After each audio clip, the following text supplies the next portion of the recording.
People wanted those stories for years.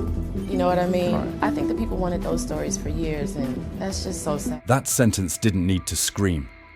It landed quietly like a punch sharp, painful and full of meaning. Because the one who said it was none other than Kelly Rowland, a symbol who once shared the stage with Beyoncé, yet spent decades living in a whirlwind of comparisons, bias and silence. For over 20 years, she was the one beside the star, the living embodiment of sacrifice behind the spotlight, where there is no voice, no power, only stories left untold. And now, at age 44, Kelly has chosen to speak. But she isn't just telling her story. She's telling the story of an industry that can swallow young voices whole like Lil Peep XXX Temptation or Takeoff. Of a real-light culture that has not only ended careers, but lives especially among young black artists. So what really happened behind the scenes, and why is Kelly breaking her silence? Right now, let's follow the trail clue by clue. To understand why she stayed silent for so long, we have to go back to the beginning, to where a poor black girl stepped into the entertainment world far too early and was cast in a supporting role before she even realized she was in a story, let alone what part she was playing. The childhood of a diver, when destiny gave her no choice. From the very beginning, destiny gave Kelly no choice. Born on February 11, 1981 in Atlanta, Georgia, her birth name was Calendria Trine Rowland, a beautiful name, but her life at the time was anything but beautiful. Her father, Christopher Lovett, was a man with serious issues related to alcohol and violence. Kelly's childhood passed in confusion, fear and insecurity, not because the little girl wasn't loved, but because the love from her father came with a kind of pain that had no name. Unable to endure it any longer, her mother, Doris Rowland Garrison, decided to leave that man, taking her little daughter with her and moving to Houston, Texas, when Kelly was just 7 years old. That was the first turning point in her life, but it was also when fate began to reshuffle the board. In Houston, Kelly met a girl her age, Beyoncé Knowles, during a girl group audition. From innocent friendship, they quickly bonded like sisters. Kelly was even taken in by the Knowles family for a time, and she has often mentioned Tina Knowles as her second mother. It wasn't just a new home, it was an entirely different world from a house full of yelling. Kelly moved into a family with structure, direction and strategy. But in exchange for stability came a constant sense of alienation. Though she was loved, Kelly didn't carry the Knowles surname. She was an outsider in the very dream being shaped around Beyoncé, the star who had been sculpted from a young age to shine. At 12, Kelly officially joined the group Girls' Time, the predecessor of Destiny's Child. They practiced day and night under the strict supervision of Matthew Knowles, Beyoncé's father, and the man who had dedicated his life to turning his daughter into a legend. Kelly at the time simply followed without questions, without complaints. But even when you walk at the same pace, if the light shines only on the person next to you, you'll always remain a shadow. Girls' Time failed in the Star Search competition, one of the most famous talent shows of the 1990s. Even as a girl group, they were criticized by the judges as lacking individuality and direction. Soon after, their first record label also cancelled the contract. For many, that would have been the end. But for Kelly, Beyoncé and their friends, it was merely the first fall in a brutal journey. Matthew Knowles didn't give up. He restructured the group, changed the name to Destiny's Child, and in 1997 they signed with Columbia Records, one of the biggest music labels in the world. When their song Killing Time was chosen as the soundtrack for the film Men in Black, Destiny's Child officially entered the global music scene. Kelly was only 16 at the time. While her peers were still worrying about high school exams or what to wear to prom, she had to learn how to face recording contracts, tours, cameras, and pressure. Just 2 years later, their second album, The Writings on the Wall, was released, becoming a global phenomenon with hits like Bills, Bills, Bills, Jumpin', Jumpin', and Say My Name. The album sold over 8 million copies in the US alone and won 2 Grammy Awards. In the music videos, we saw 3 radiant young women, Beyoncé in the center, Kelly on the left, Michelle on the right, like a perfectly staged formula. But few knew Kelly carried a lingering insecurity. Am I here because I deserve it, or because I'm the closest friend of the group's biggest star? As the group became famous, Kelly became the subject of silent comparison.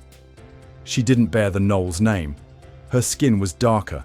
Her voice was described as harmonically strong but not distinctive. Even as a founding member, Kelly was frequently referred to by the media as a supporting member. But what hurt her more than anything was the emotional repression. She wasn't allowed to voice those wounds because it had all been wrapped up in the name Destiny's Child, the Child of Destiny. Rising with Destiny's Child glory full of cracks. If there was ever a girl group powerful enough to define an entire generation, it was Destiny's Child. With 3 members, Beyoncé Knowles, Kelly Rowland, and Michelle Williams, they didn't just dominate the Billboard charts, they became global cultural icons.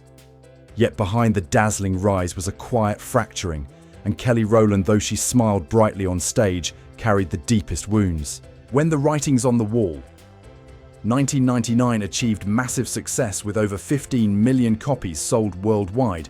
The young group shot to superstardom. The song Say My Name not only earned Destiny's Child their first Grammy Award, but also launched them beyond the confines of R&B and into the heights of pop. With coordinated appearances, tight choreography, and powerful feminist messaging, the group became a model for future female artists. But from within, instability was beginning to show. Originally, Destiny's Child had 4 members. But as the group gained fame, 2 original members, LaTavia Robertson and LaToya Luckett, were suddenly replaced. No prior announcement. No public farewell. In the Say My Name music video, fans were stunned to see Michelle Williams and Farrah Franklin in their place. The question was, what had happened? The truth was that Matthew Knowles, Beyoncé's father and the group's manager, was accused of favoritism, excessive control, and unfair distribution of profits. LaTavia and LaToya wanted to change management, but were labeled disloyal and quickly pushed out.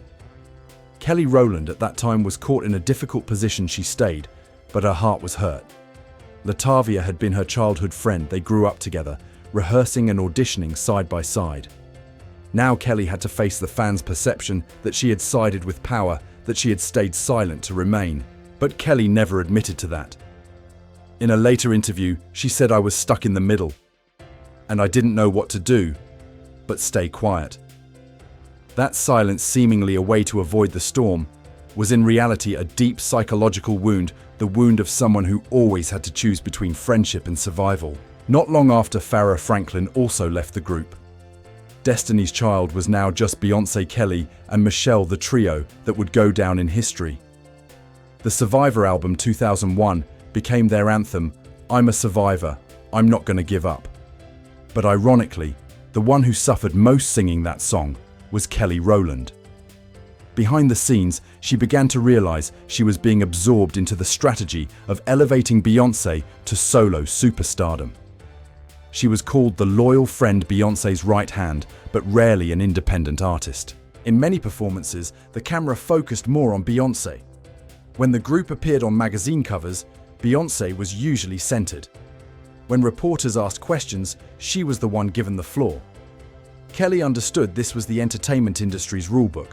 But just like a painting covered in vibrant color, if you look closely, you'll see the cracks slowly spreading beneath the glossy surface. Even so, Kelly never stopped striving. In 2002, she released her debut solo album, Simply Deep, including a collaboration with Nelly on the hit Dilemma. The song became a global phenomenon, topping the Billboard Hot 100 for 10 weeks, earning a Grammy and establishing Kelly as a pop force on her own. For the first time, she wasn't standing behind Beyoncé. For the first time, people said Kelly Rowland without needing to add from Destiny's Child. Yet, at the very moment she was shining the brightest, she began confronting her unhealed wounds. In the 2013 song Dirty Laundry, Kelly recounted the pain of being in an abusive relationship, the torment of jealousy toward Beyoncé, and the loneliness she felt within the spotlight. "When she was flying, I was falling." That lyric wasn't just a confession, it was the brave admission of a woman who had lost herself trying to please the world. Tears no longer hidden behind the spotlight. There are pains that can't be expressed with words, only sung, choked, broken, and raw, enough to leave an entire room in silence. For Kelly Rowland, that was Dirty Laundry. Released in 2013, this song wasn't just a musical product. It was a confession, a bleeding wound, A declaration from someone who had lived too long in silence and shadows. When she was flying, I felt like I was falling. A simple lyric, yet it opens up the entire emotional world Kelly had inhabited for more than a decade. As Beyoncé, the sister she loved, was celebrated as a global icon, Kelly was trapped in a toxic relationship with a man who abused her both physically and mentally. He beat her, isolated her from friends, and most devastating of all, made her believe she was inadequate, not good enough, incapable of standing on her own without him. And Kelly believed it. So much so that when Beyoncé won awards, released albums, and broke records, she couldn't truly celebrate. She smiled, clapped, said all the right things, but deep down, she was tormented by self-doubt. She felt like she was failing, not just in her career, but in her sense of self-worth. Dirty Laundry was a turning point. This wasn't a traditional R&B track. It was slow, heavy, raw. No catchy hook, no soaring chorus. Just Kelly, her voice raspy at times, trembling, recounting the isolation, jealousy, and guilt she carried while living under the shadow of her best friend. We grew up together, ate together, slept in the same bed as kids. I used to love her so much, but at some point I hated that she was so successful. Kelly didn't shy away from admitting what most artists would avoid. She wasn't afraid to say that Beyoncé once made her feel small, not because Beyoncé tried to, but because Kelly felt herself fading. A brave confession, because the public had always treated Destiny's Child as an unbreakable unit.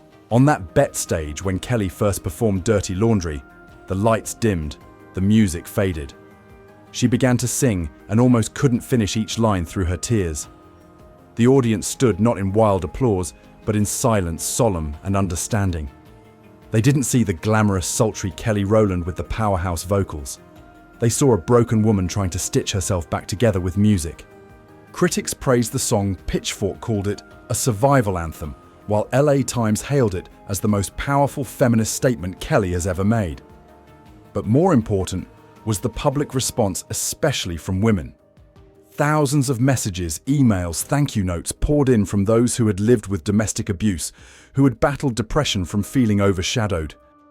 Kelly wasn't just telling her story, she was giving voice to millions who had stayed silent like her. The irony was only by admitting she had once been jealous, weak and broken, did Kelly Rowland finally get recognized for who she truly was. Dirty Laundry didn't make her richer, didn't top the Billboard charts. But it gave her back her voice, a voice no longer drowned out by someone else's spotlight. Solo career, when Beyoncé was no longer the shield.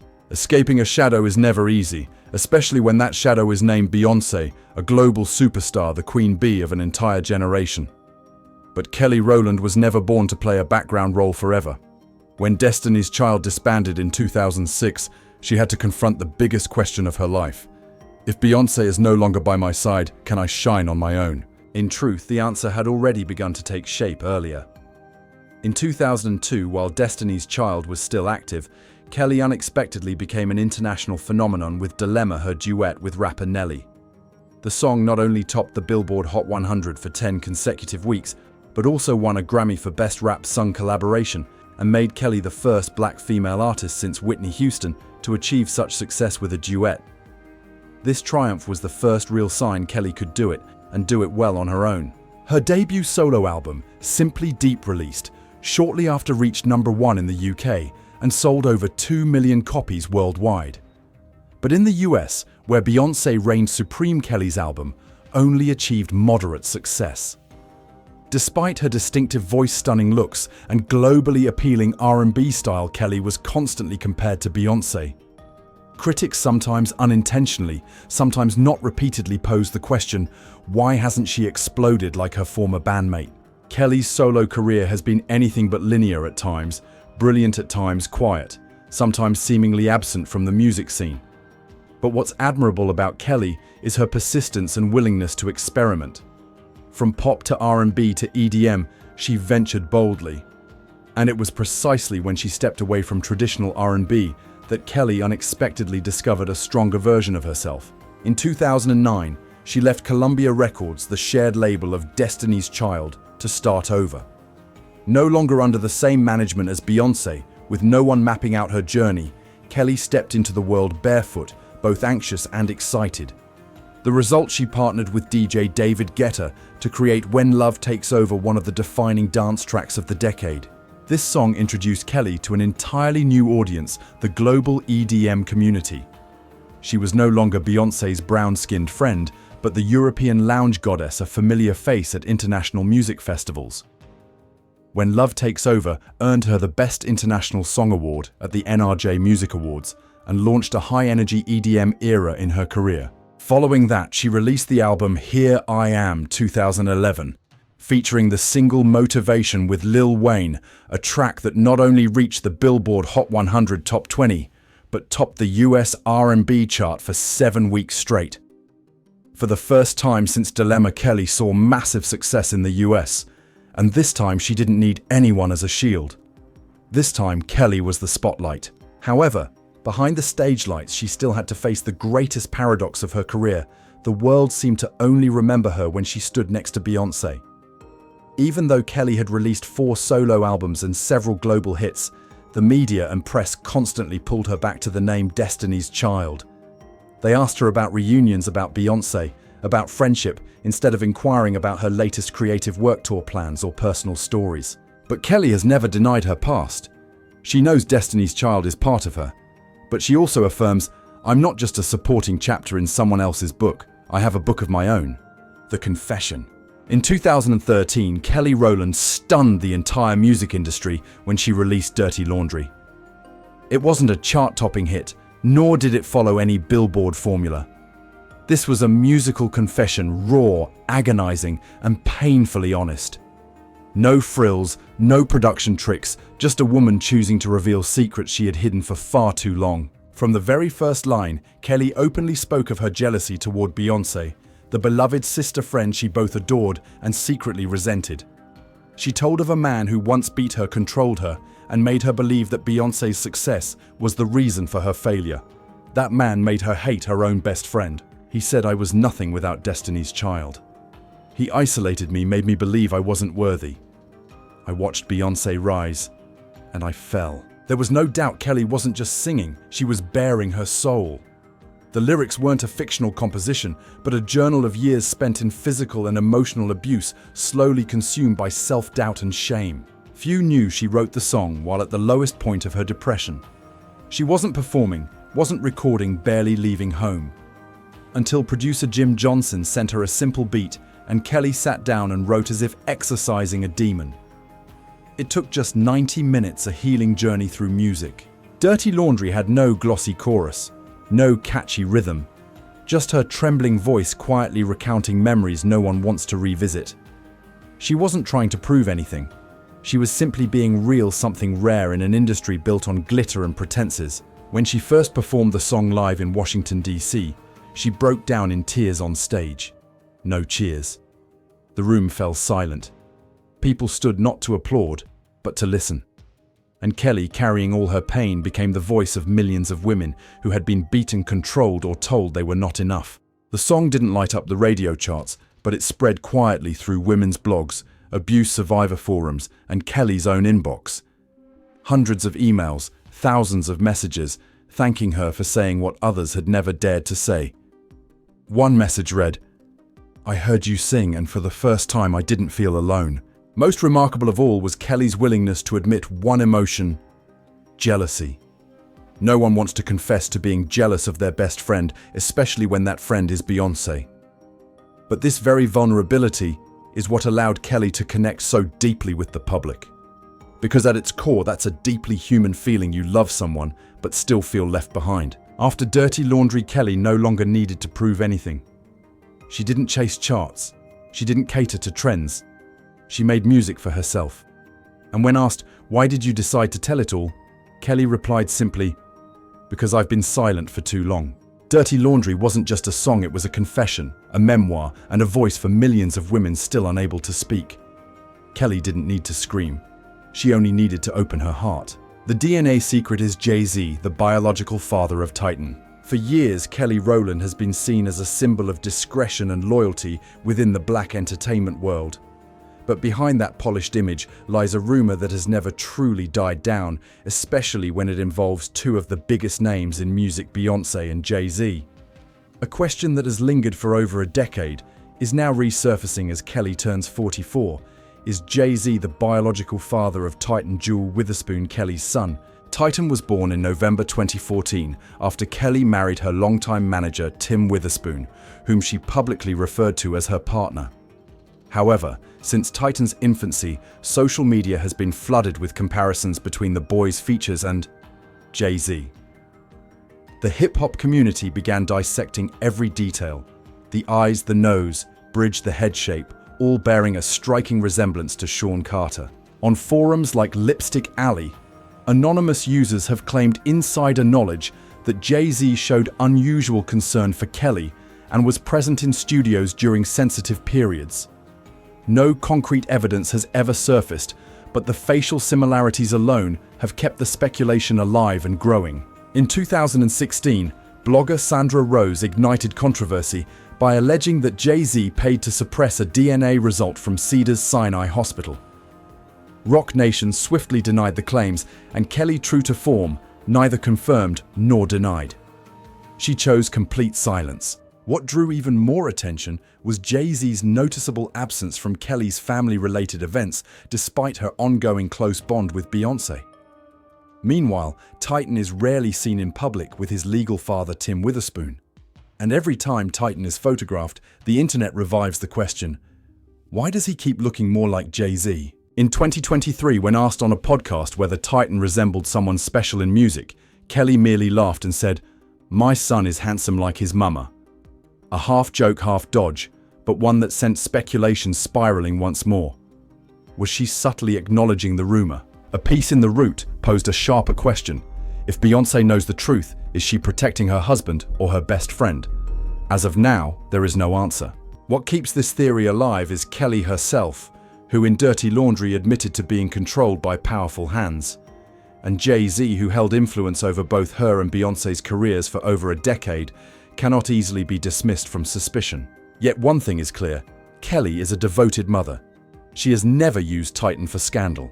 No name-dropping, no cryptic hints, no leaked test results, all deliberate choices. Now, as Kelly re-emerges with powerful statements about how black women are manipulated in the entertainment industry, many believe she no longer needs to speak.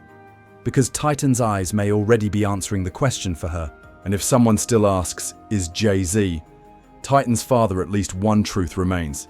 Kelly is no longer afraid of the truth, and sometimes a decade of silence is the loudest confession of all. The Satterthwaite lawsuit, a bleeding wound. If the story of Kelly Rowland and Titan is a crack that was never officially confirmed, then the Satterthwaite lawsuit is a wound that has been bleeding in public for nearly a decade, exposing a side of Jay-Z, one of the most powerful figures in hip-hop, that seems increasingly difficult to conceal. Satterthwaite, born in 1992, is an unknown rapper from New Jersey. For most of his life, his mother Wanda told him that his father was Robert Graves, a man she lived with during her youth. But when Rymir turned 21, Wanda revealed a shocking truth that she had been involved with Sean Corey Carter Jay-Z in the early 1990s in Philadelphia, and that he was Rymir's biological father. The legal battle erupted in 2015 when Rymir officially requested a DNA test from Jay-Z. But the surprising twist was this: Jay-Z refused. Moreover, according to court documents published by Daily Mail and The Sun, his legal team did everything possible to prevent the case from going public, claiming that the test was unnecessary, and the court sealed the documents shortly after. This sent shockwaves through the public. While most men would do everything they could to clear their name in the face of such a serious allegation, Jay-Z, a globally influential billionaire, instead avoided it. Rymir did the opposite. Along with his lawyer, he released extensive evidence of Wanda's alleged relationship with Jay-Z in 1992, including addresses, dates, and old acquaintances who had known her at the time. "What I want is not money, it's the truth," Rymir said in a 2016 interview. "I grew up not knowing who my father was, and when I finally found a lead, they told me to shut up. But I won't." The story escalated in 2018 when Rymir released a music video titled Fatherless, in which he directly alluded to Jay-Z through bitter lyrics and suggestive visuals. "You got the whole world, and I can't even get an answer." The video went viral in the underground community and among those who questioned the integrity of Jay-Z's personal life. By 2023, as Kelly Rowland began to break her silence with ambiguous songs and statements about her past, the Rowland case resurfaced. Could it be that Jay-Z is hiding more than just one unacknowledged child? And if he's willing to be sued rather than take a simple DNA test, what exactly is he protecting? The answer remains elusive. But the public has started connecting the dots: Rowland tightened Kelly's silence, Roc Nation's media control. Together they form an imperfect picture, yet large enough to raise a haunting question. Are the most powerful men in entertainment truly as clean as they want the world to believe? Survival instinct and backstage culture. Kelly Rowland once stood in the spotlight beside Beyoncé, the most powerful woman in modern R&B. But it wasn't until that spotlight faded that she realized surviving the music industry isn't just about talent, it's a kind of instinct, a survival sense. And that very sense is either the compass that keeps you alive, or the weight that buries countless rappers behind the curtain.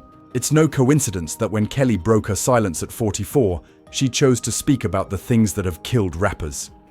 It wasn't the bullets, not just the drugs. It was the taillight culture, the world that exists behind the glow of fame, where contracts are signed while artists are starved for recognition, where relationships are controlled by record label bosses, and where secrets are buried alive in silence. Kelly isn't a rapper, but she saw it all. From the age of 15, she lived with the Knowles family, breathed the unspoken competition, where every step was orchestrated by adults behind the scenes.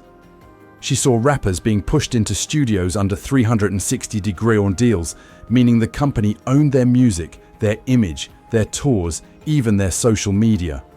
She watched her boyfriend beat her, and no one said a word because he was label property too. In a 2024 interview, Kelly said, "We lived in an environment where if you didn't know when to bow your head, you'd be left behind. And being left behind didn't just mean losing a contract, it meant losing your career, your self-worth, and sometimes your life." This culture has killed rappers like XXXTentacion, Nipsey Hussle, Pop Smoke men who were set up, betrayed, or simply never escaped the web of resentment and manipulation. They didn't die because of their music. They died because of trust, because they thought they could control the game when they were merely pawns in a system filthier than they imagined. Kelly escaped death. She doesn't rap, but she sang along to someone else's track for more than a decade. She knows what it's like to have a voice, but no choice over songs, to have a soul, but be forced into the role of polite sidekick next to Beyoncé. More importantly, she knows artists without survival instinct, or those who dare to speak, are always the first to be sacrificed as an example. When Kelly Rowland speaks about the deaths of rappers, she doesn't speak as an investigator. She speaks as a survivor, a witness, someone who lived in the shadow of fame and understood that light was merely the front of a toxic machine. She speaks of survival mode culture, where every black artist must learn to toughen up or suffocate under fame debt and the burden of representing an entire community. Those who couldn't handle it or never learned how to survive are the ones who got swallowed. That's why Kelly is no longer silent, because the dead can no longer speak. And she, the survivor, knows that speaking out isn't just a form of release, but the only way to stop another generation from dying in silence. If this story resonates with you, hit subscribe, turn on the notification bell, and share this video so more people can hear the voice Kelly had to hide for 20 years. There are still many truths waiting to be revealed behind the spotlight. All data, analysis, and commentary in this video are presented based on information available at the time of production. The content is subject to change over time and should not be considered a definitive forecast. There is still so much more to explore: stories of resilience, legacy, and truth. Feel free to dive into some of our top recommended videos now appearing on your screen.